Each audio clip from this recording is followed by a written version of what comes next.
भारत पाकिस्तान के बीच पहलगाम हमले के बाद से तनाव लगातार बना हुआ है। दोनों देश आमने सामने आ गए थे और एक फुल स्केल युद्ध के करीब पहुंच गए थे, लेकिन वक्त रहते पीछे हट गए। इसके बाद शुरू होता है वैश्विक रणनीति का दौर। इस रणनीतिक दौर में भारत ने अपने नेताओं और राजनयिकों के प्रतिनिधिमंडल दुनिया के विभिन्न देशों में भेजे हैं। भारत की ओर से भेजे गए डेलीगेशन पाकिस्तान के आतंकवाद को वैश्विक मंच पर उजागर कर रहे हैं।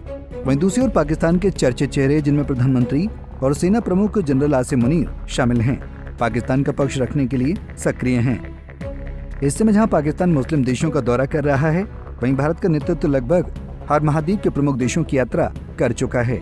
आइए समझते हैं पूरा मामला। दरअसल पाकिस्तान भारत से बातचीत का पक्षधर है।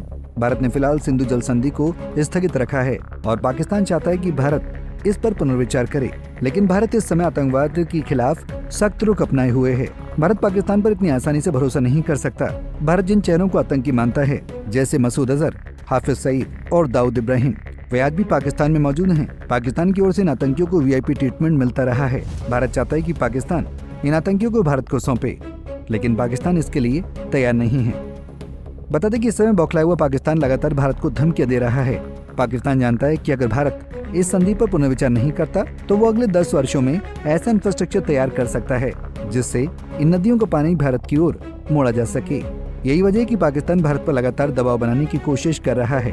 पाकिस्तान के प्रधानमंत्री इस पर भारत को खुली धमकी दे चुके हैं और कहा है कि भारत का ऐसा कोई भी कदम एक्ट ऑफ वार माना जाएगा। पाकिस्तान एक अस्थिर देश है, लेकिन भारत की रफ्तार और आर्थिक उपलब्धियों को रोकने के लिए वो वैश्विक मंच पर चीन और अमेरिका के लिए एक टूल की तरह काम करता रहा है। यही कारण है कि पाकिस्तान को इन देशों से आर्थिक और सैन्य सहायता मिलती रही है, फिर चाहे बात उनकी एयरफोर्स के F-16 अपग्रेडेशन की हो या फिर मिसाइल और ड्रोन तकनीक में भारी निवेश की। दूसरी ओर मुस्लिम देशों से भी पाकिस्तान को लगातार आर्थिक सहायता मिलती रहती है, लेकिन ये देश खुलकर पाकिस्तान में आतंकवाद के खिलाफ आवाज नहीं उठाते।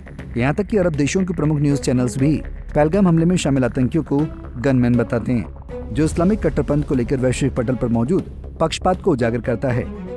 यही वजह कि भारत में भी इस मुद्दे पर अपेक्षित बहस नहीं होती। पाकिस्तान जनसंख्या के लिहाज से भारत से काफी छोटा देश है। एक समय अपनी तेज विकास दर के लिए पहचाने जाने वाला पाकिस्तान आज अपने सबसे बुरे दौर से गुजर रहा है। सवाल उठता है, ऐसी क्या वजह है कि पाकिस्तान की आर्थिक स्थिति इतनी खराब हो गई?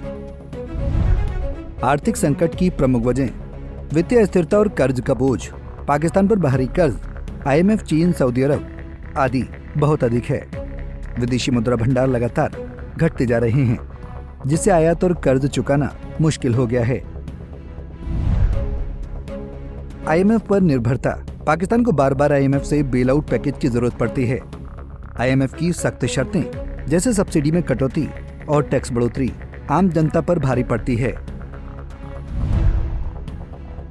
राजनीतिक अस्थिरता, बार बार सरकारों को बदलना, सेना का हस्तक्षेप और भ्रष्टाचार नीति निर्माण को प्रभावित करता है। विदेशी निवेशक पाकिस्तान को अस्थिर मानते हैं, जिससे निवेश नहीं आता। असंतुलित व्यापार घाटा।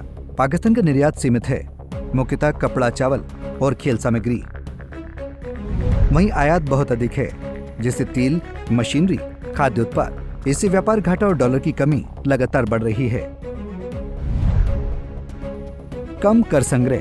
देश की बहुत छोटी आबादी टैक्स देती है। टैक्स चोरी आम है और टैक्स सिस्टम भी जटिल है। ऊर्जा संकट। बिजली और गैस की भारी कमी के कारण उद्योग ठप पड़ते हैं। पाकिस्तान ऊर्जा के लिए आयात पर निर्भर है, जो अब महंगा पड़ रहा है। शिक्षा और मानव संसाधन की कमी। श्रम बल की गुणवत्ता बेहद कमजोर है, जिससे उत्पादन और नवाचार में कमी है। तकनीकी शिक्षा व निवेश की स्थिति भी खराब है।